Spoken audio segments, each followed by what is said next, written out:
Bonjour à tous, j'espère que vous allez bien. On se retrouve aujourd'hui comme chaque semaine pour peindre ensemble. Mais avant ça, je voulais vous dire que j'ai enfin accès à l'onglet communauté sur YouTube. Donc bien, si vous allez sur ma page YouTube, vous avez l'onglet communauté, vous cliquez dessus et bien maintenant nous allons pouvoir rester connectés, nous allons pouvoir échanger beaucoup plus ensemble puisqu'en fait ça fonctionne comme les autres réseaux sociaux, c'est-à-dire que je vais pouvoir poster des choses et ça c'est super puisque vous allez pouvoir échanger avec moi en commentaire. Et puis en plus, c'est sympa parce que c'est aussi un format différent. Voilà, si vous ne me suivez pas sur les autres réseaux sociaux, je vous conseille vivement de me rejoindre sur l'onglet communauté de ma page YouTube.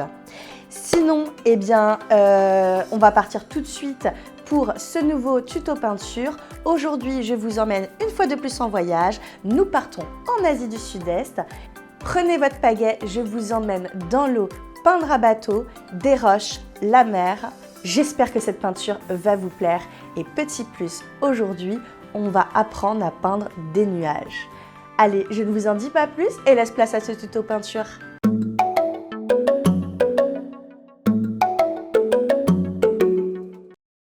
Pour commencer, j'ai placé du scotch au milieu de ma toile et je fais mon esquisse.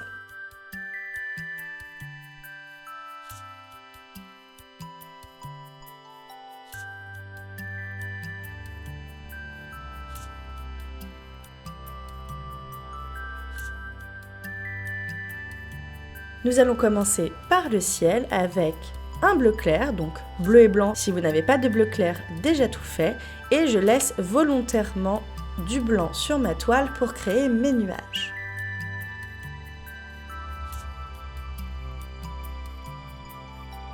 On commence pour les nuages par prendre du rose. Si vous n'avez pas un rose déjà tout fait, je rappelle pour la couleur, c'est du rouge et du blanc.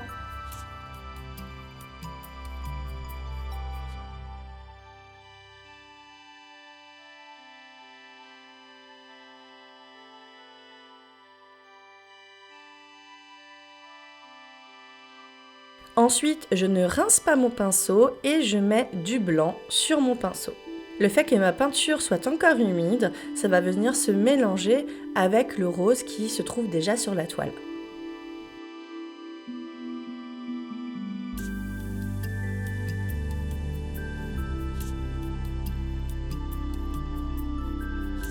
Ensuite, je viens placer du jaune. Alors ici, j'ai pris du jaune dans lequel j'ai mélangé un tout petit peu de rose. Et on travaille toujours sur peinture humide.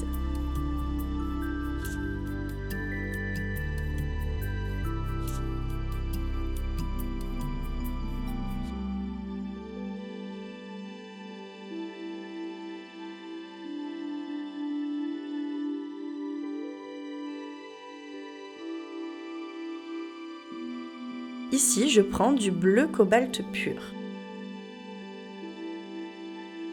Donc je suis la ligne de mon scotch que j'enlèverai par la suite.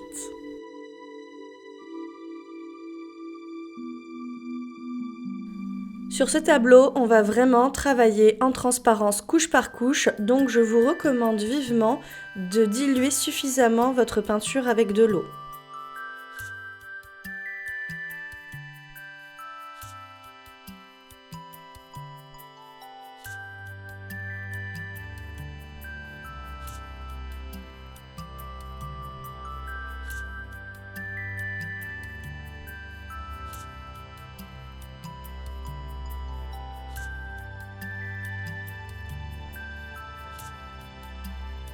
Pour ce vert, je prends le vert que je viens tout juste d'utiliser dans lequel je rajoute du jaune.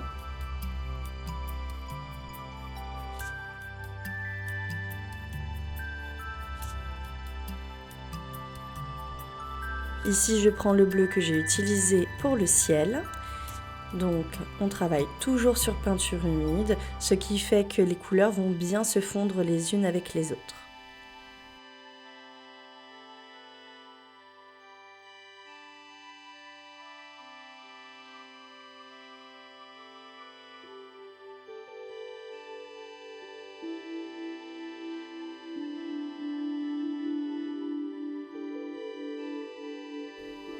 Et on vient fondre le tout.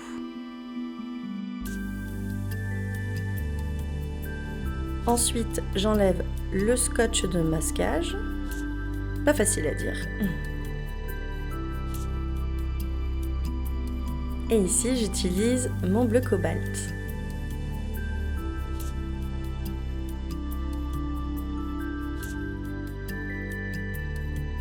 Maintenant, nous allons nous attaquer au rocher. Donc ici, je prends le rose que j'ai utilisé pour mes nuages et j'ajoute dedans du bleu. Donc j'ai utilisé ici le bleu cobalt. Attention, il vaut mieux peindre de haut en bas pour avoir les effets de strates naturelles des roches. Surtout quand on se trouve comme ça à côté de l'eau, il n'est pas rare d'avoir vraiment des strates au niveau des roches qui sont très très marquées.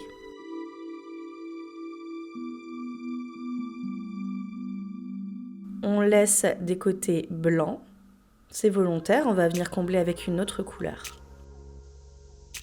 Ensuite, toujours en travaillant en transparence, je viens avec du marron. Alors vous voyez, quand je passe mon pinceau avec la couleur marron sur le violet que je viens tout juste de faire, les couleurs ne se mélangent pas mais elles se superposent en transparence. Alors c'est tout simplement que j'utilise en fait la peinture comme un glacis. Le glacis, pour ceux qui ne savent pas ce que c'est, c'est tout simplement une peinture très diluée. Donc vous prenez un petit peu de peinture, il faut qu'il y ait suffisamment de pigment puisqu'on veut voir la couleur, mais il faut impérativement que ce soit très dilué. Donc le mieux c'est de mettre un tout petit peu de peinture avec beaucoup d'eau. Et comme ça vous aurez votre glacis. Ensuite, je reprends le vert foncé que j'ai utilisé en tout premier pour l'eau et je joue avec la dose de peinture que j'ai sur mon pinceau. Donc plus ou moins de peinture nous donne des effets de transparence ou bien d'opacité.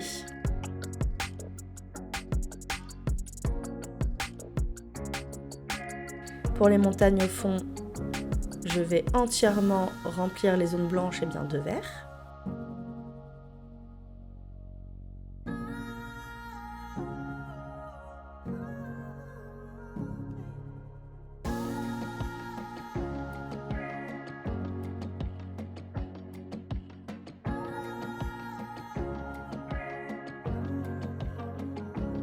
Ensuite, je viens avec un pinceau éventail mettre du blanc. Alors ici, c'est du blanc assez dilué. Le but n'étant pas de recouvrir entièrement le nuage, c'est vraiment de donner de la luminosité. Alors, la petite astuce que je peux vous donner ici, c'est de tremper une seule fois en fait votre pinceau dans la peinture. C'est-à-dire que j'ai commencé en haut avec beaucoup de blanc. Donc le blanc est vraiment très soutenu et vous voyez la partie que je suis en train de faire ici, c'est beaucoup plus transparent, beaucoup plus brumeux. Parce que forcément il y a moins de peinture sur mon pinceau. Donc ça c'est vraiment l'astuce pour les nuages, jouer avec la dose de peinture, c'est très important, en tout cas c'est ma manière de faire et je trouve que ça donne un petit côté sympa aux nuages. Ensuite, avec ce même pinceau, je viens prendre un verre dans lequel je mets beaucoup de jaune dedans. On vient tapoter exactement à l'emplacement où nous avons déjà mis notre vert foncé. Donc là, l'idée encore, ce n'est pas de repasser complètement sur le vert que nous avons déjà mis, mais bien d'apporter de la lumière. Donc en fait, on vient tapoter dessus. Il faut vraiment qu'il y ait des zones où on voit le vert foncé.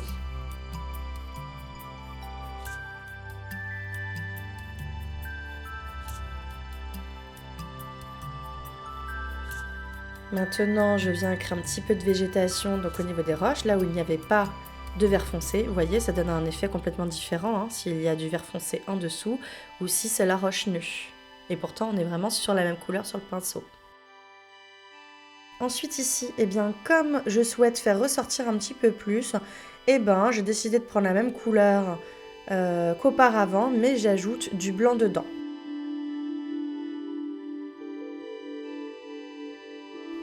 Ici, c'est toujours la même couleur que j'utilise pour l'eau.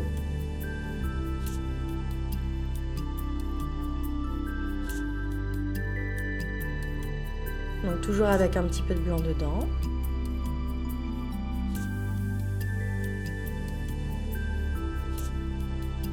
Maintenant, nous allons venir vraiment travailler la perspective. Donc pour cet effet de loin et puis surtout d'ancrage dans l'eau, eh bien on vient prendre du bleu cobalt et on vient faire comme ça des traits assez fins à la base de nos montagnes. J'en profite pour en mettre également un peu plus dans l'eau. Ici, c'est du blanc que j'ai sur mon pinceau. Alors c'est du blanc très dilué. En fait, c'est le même blanc que j'ai utilisé pour mes nuages.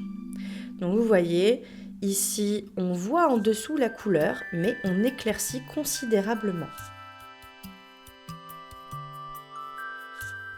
On travaille bien la base, puisqu'on a foncé à la base, eh bien on rééclaircit également pour avoir des contrastes plus forts.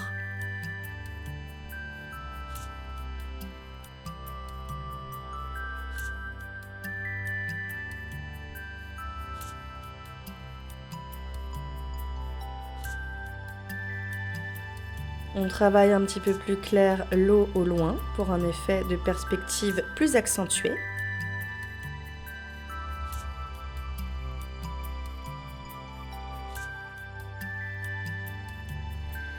Et maintenant, eh bien, c'est le côté, je dirais, un petit peu plus cartoon que j'avais envie de donner au tableau.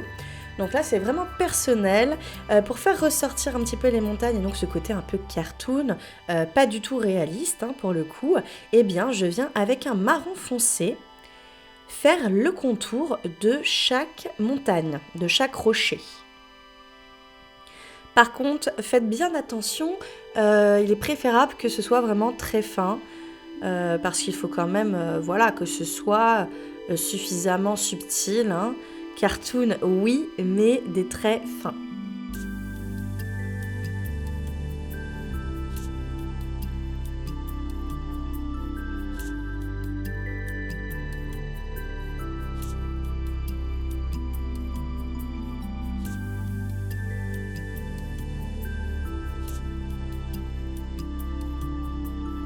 Je viens accentuer la base des roches.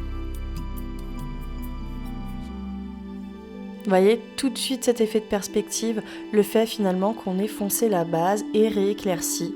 C'est très important dans la perspective d'avoir des contrastes suffisamment forts. Alors ici c'est l'étape du glacis. Alors glacis, je répète, beaucoup d'eau pour un tout petit peu de peinture. Ici, c'est du blanc que j'ai utilisé. Donc, je viens avec un pinceau assez gros. C'est un pinceau biseauté que j'ai utilisé ici. Et je viens complètement remplir l'eau. Donc, je sais qu'on a fait beaucoup de travail avant et que ici on vient complètement repasser dessus. Mais ce que j'aime bien avec le glacis, c'est ce que j'ai voulu faire ici, c'est qu'en fait, on va voir en transparence le travail qu'on a fait derrière. J'ai préféré le faire car à mon sens, ça fait vraiment ressortir le nuage, les montagnes et mon sujet qui va venir au centre du tableau. Donc pas d'inquiétude, ce qu'on a fait avant se verra toujours en dessous. J'ai attendu que la peinture sèche complètement et j'ai fait mon esquisse de mon sujet. Donc le bateau avec une dame qui pagaie ou qui peut-être est en train de pêcher d'ailleurs. Donc on commence avec du beige. Donc si vous n'avez pas de beige à la maison, sachez que vous pouvez prendre du marron et mettre du blanc dedans pour avoir un marron très très clair. Ensuite, je fais l'intérieur du mât barque avec un marron foncé. Je redessine les contours avec un marron très foncé.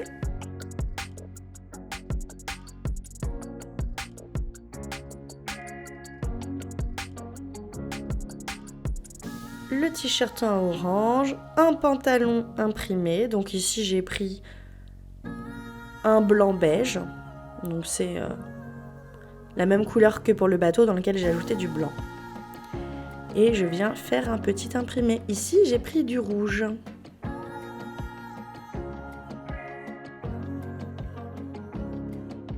Le chapeau en jaune pour qu'il ressorte bien sur le bleu. Et ici, pour la pagaie, eh bien, j'ai pris du noir. C'est vraiment le seul élément qui est noir dans mon tableau. Et du coup, eh bien, ça ressort très bien. Je rééclaircis un peu mon bateau puisque je trouve qu'il ne ressort pas assez. Et par la même occasion, eh bien, je vais foncer le plancher du bateau.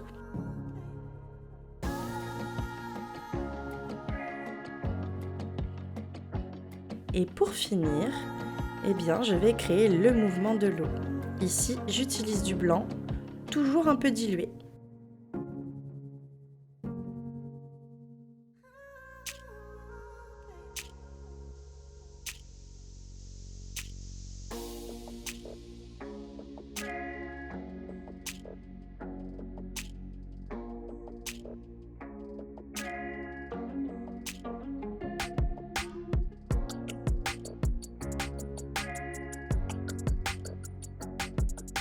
Voilà, c'est tout pour aujourd'hui. J'espère que cette peinture vous a plu. N'hésitez pas à vous abonner pour soutenir la chaîne et à actionner la petite cloche pour être tenu au courant de toutes les sorties de mes prochaines vidéos. Je vous dis à très vite, prenez soin de vous. Ciao, ciao!